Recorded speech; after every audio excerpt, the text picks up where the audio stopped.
Today we are going to talk about the future perfect tense. Complete action in future. यानी वो action जो future में मुकम्मल हो चुका हो. इस ज़माने का इस्तेमाल स्पोकन में तो नहीं है, लेकिन टेंस तो है. अगर ऐसा सिचुएशन आ जाए तो आप बोल सकते हैं. ये एक ऐसा एक्शन है जो फ्यूचर में किसी वक्त से पहले मुकम्मल हो चुका होगा. यानी कुछ वह यानी शाम से पहले मैं घर पहुंच आ चुका होगा. वो काम खत्म कर चुका होगा, यानी वो रात से पहले काम खत्म कर चुका होगा.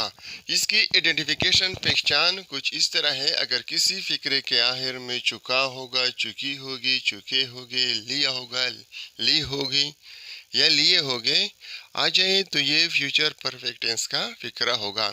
इसमें वर्ब की थर्ड फॉर्म इस्तेमाल होती है और helping verb will have and shall have. I and we के साथ हम शेल हैव इस्तेमाल करते हैं, बाकी के साथ विल हैव. लेकिन आजकल हम सिर्फ विल हैव, आई और वी के साथ विल हैव इस्तेमाल कर सकते हैं. इसका फार्मूला स्ट्रक्चर कुछ यूँ है.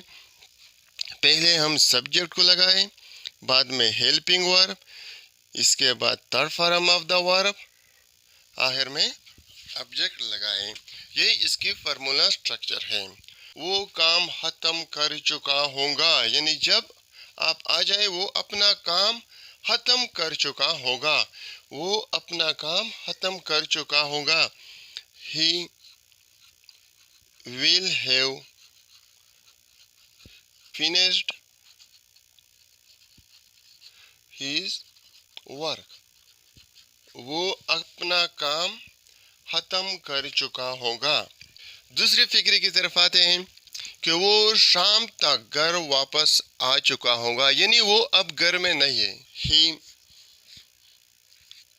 will have come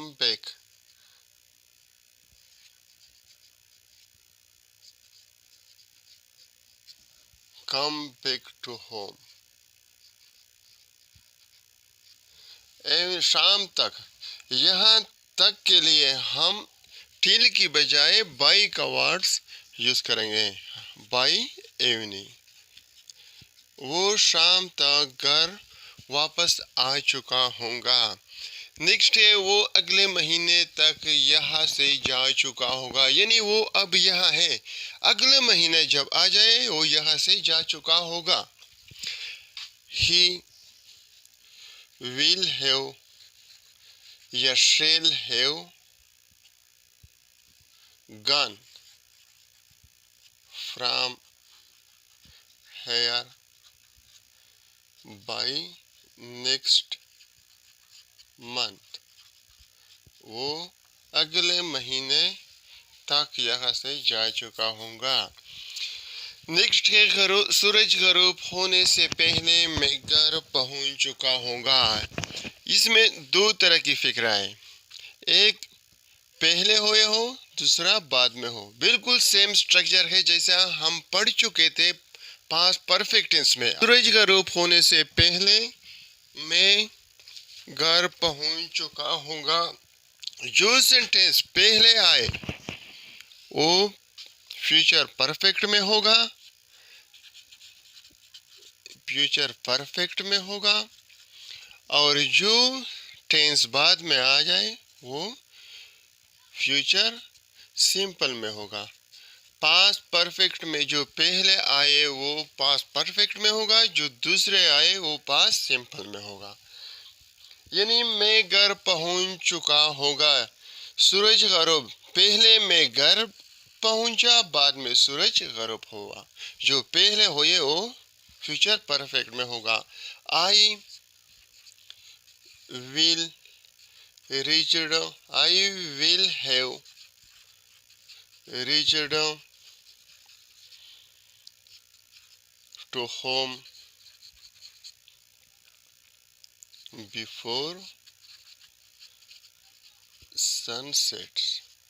यानी मैं सूरज गरूब होने से पहले मैं घर पहुंच चुका होगा. इस तरह दूसरा फिक्रा है मेरे आने से पहले अली खत लिख चुका होगा, पहले उसने खत लिखा, बाद में मैं आया। He will have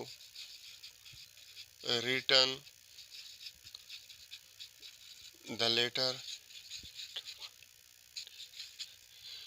before I comes.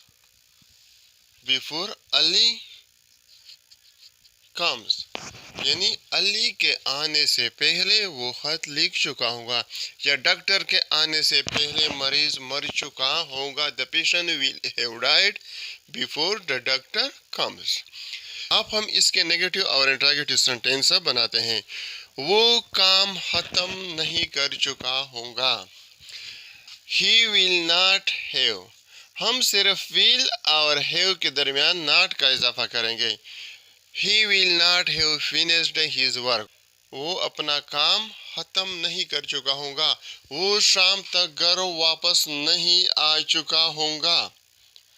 He will not have come back to home by evening, वो अगले महीने तक यहाँ से नहीं जा चुका होगा। He will not have, will और have के दरमियान not लगाए। Gone from here by next month। Interrogative sentence बनाने का जो तरीका है, will को फिक्र के शुरू में लगाए। Will he have finished his work, सवालिया निशान लगाए। वो शाम तक घर वापस, क्या वो शाम तक घर वापस आ चुका होगा। will he have come back to home by evening, क्या वो अगले महीने यहाँ से जा चुका होगा। will he have gone from here by next month, सवालिया निशान आखिरी में लगाए। ये है इसके नेगेटिव और interrogative sentence. Thank you for watching.